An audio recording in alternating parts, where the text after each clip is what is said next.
Something that I feel as though we've all been missing a lot during the last, I want to say 18 months. I'm kind of losing track of how long this whole world situation's gone on for. But something I feel like most of us have missed is the opportunity and the experience of traveling. I've always really enjoyed traveling and exploring new places, discovering new cultures, foods, landscapes, all of the stuff that kind of comes with traveling. And obviously I've always loved photographing those places that I've been to. Of course, in the last year and a half, travel has not really been that accessible. And because of that, the travel content on this channel that I had always hoped to kind of introduce and make a regular feature hasn't really been possible either. However, I think that one thing that this pandemic has kind of taught us or shown us the importance of is exploring your own backyard. They always say that you never really explore where you come from. And I think that's definitely very true. I think, you know, living in the UK, it can be very easy to fly to Europe, to go to the States, to kind of travel outside of the UK and experience life in all of these different countries that are very different, you know, culture-wise, weather-wise, food-wise, to what we have in the UK. Personally, it wasn't really until I moved to Manchester that I started to explore England, you know, outside of London. And I think really that's because traveling within this country isn't always seen as a priority. I think as well, like, because obviously we don't have great weather in the UK all the time, it can be seen as like, well, if I'm traveling, if I'm spending that money to travel, I might as well go and, you know, go and enjoy the sun or something like that, especially when it is so expensive to travel within the UK.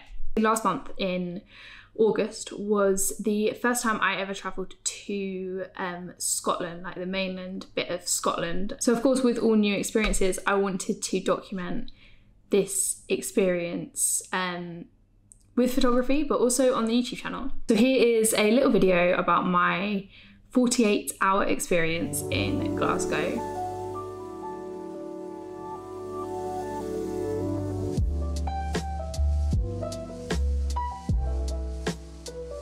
So firstly, I went to Glasgow with absolutely no expectations. I didn't know anything about Glasgow at all, really. Anything about kind of the photography or art scene that was existing in Glasgow, or if there even was one that did exist.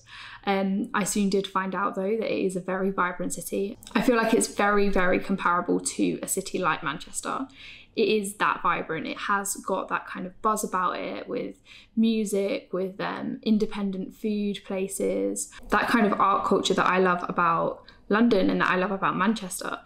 I could definitely recognise that within Glasgow. So for example, one thing that I absolutely loved was that there was this kind of like photography exhibition trail as such. So I believe it's called a street level exhibition. I'm gonna put it on screen, I'll link it in the description if you wanna check it out. But essentially what it was a series of portraits all by the same photographer, Simon Murphy. And it was called and I might pronounce this really wrong, it was called the Govanhill photo trail. I think that Govanhill is the area that I was in. So this trail kind of went through different shops, different restaurants, and they had different street portraits by this artist, Simon Murphy. This kind of format of an exhibition is something that I've never actually seen before and something that I thought was really great. Like, you know, you're putting photography into these spaces that ordinarily people might not be exposed to it, because these spaces are not spaces that are made for artists, not made for photographers. They are made for, you know, the everyday public. And I think one of the things about photography is that so often we struggle because it can seem as though we're only targeting photographers, and how do you get people interested in photography if they're not already interested in photography? It's kind of like a catch-22.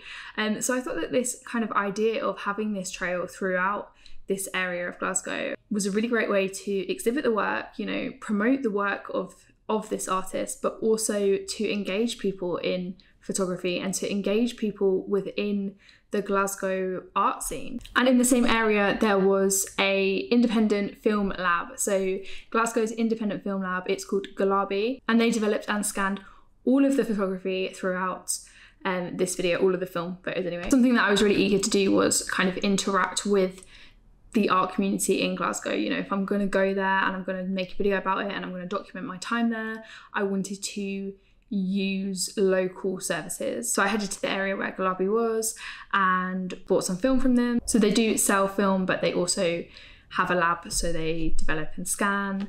Something else I thought was great was that there are drop-off points for them all around the city. So, you know, you don't have to venture out to where their actual lab is. You can drop off at, you know, one of their different drop-off points. And I thought that was a really nice way as well for them to kind of, I guess, solidify themselves within the Glasgow creative scene. You can also use their postal service, which I have been using since I got back to Manchester. Not only did they post me my negatives, but I've also used their services for some film that is going to be in other videos as well, like non-Glaswegian film.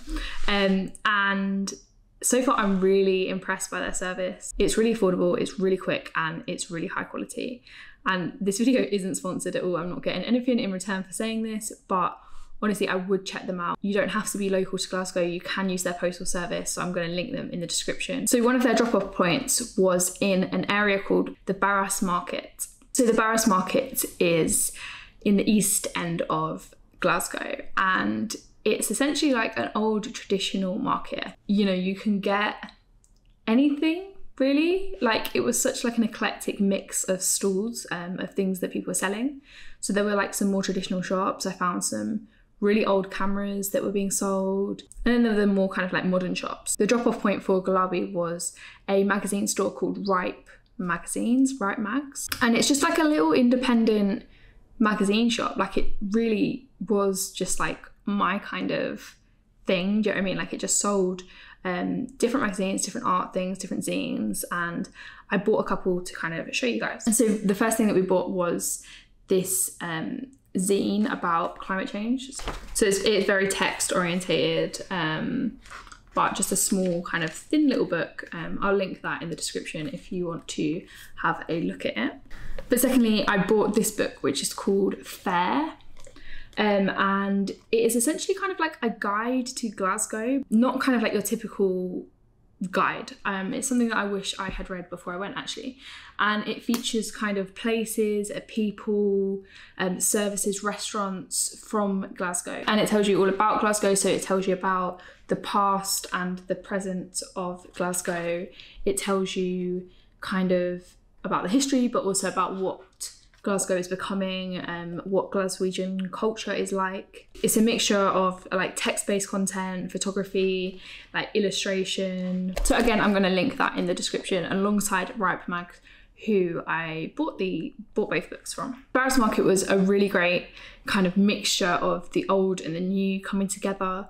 And honestly, I could have spent days there. I feel like it's one of those places that you could spend, you know, hours and hours, but you'll still miss something. Like, things are always changing, especially with the more traditional stores that sell kind of like those old cameras and stuff like that. I'm sure they have like a turnaround of stock, etc. So when I go back to Glasgow, which I will be doing, I will definitely be going back and spending a little bit more time at the Barras Market. So at Gulabi, I picked up a couple of rolls of Cinestill 800T for 35mm format. I hadn't actually shot Cinestill 800T on 35mm until this trip, so I didn't really know what to expect. But having shot it on medium format, I knew that I was kind of wanting to look out for neon signs, you know, those really traditional Cinestill kind of things. And the way that Glasgow kind of comes alive at night was perfect for this film stock. So they have a tube system, like a subway system, which obviously always looks good on Cinestill. They also had a lot of neon lights. I also shot Cinestill 800T in the daytime, which is something I haven't done before, around Barras Market, and I was really happy with how those colours came out. Glasgow is really a great mix between the old and the new. So you do have these kind of newer, more gentrified areas, but you also have a real homage to what was Glasgow and what Glasgow has been. So you have a lot of old, like, Victorian architecture. And like I later found out when I was looking, that, you know, that early 20th century kind of era of architecture is often referred to as the Glasgow style, because it was kind of pioneered by a designer and architect called Mackintosh, who was Glaswegian. And there's some really nice homages to Mackintosh throughout the city. There's a statue, there's all these little things that kind of pay homage and give a little nod to the people that have made Glasgow what it is today. But yeah, from someone who knew nothing about Glasgow and went in completely blind to the city and the people, I thought it was an amazing experience. You know, it was a lot hillier than I thought it was going to be. Like, the whole place is vertical, so if you are planning to go, then keep that in mind. But it also had a really vibrant creative community, which I'm really eager to go back and explore in a little bit more depth. But if you are Glaswegian, let me know if I've butchered all the pronunciations of these places in the comments, but also let me know what else should I check out when I next go back to Glasgow. I'm gonna wrap this video up with kind of like a little slideshow of some of the photos that I took throughout my trip. So I hope you guys enjoy, and I will see you in the next one.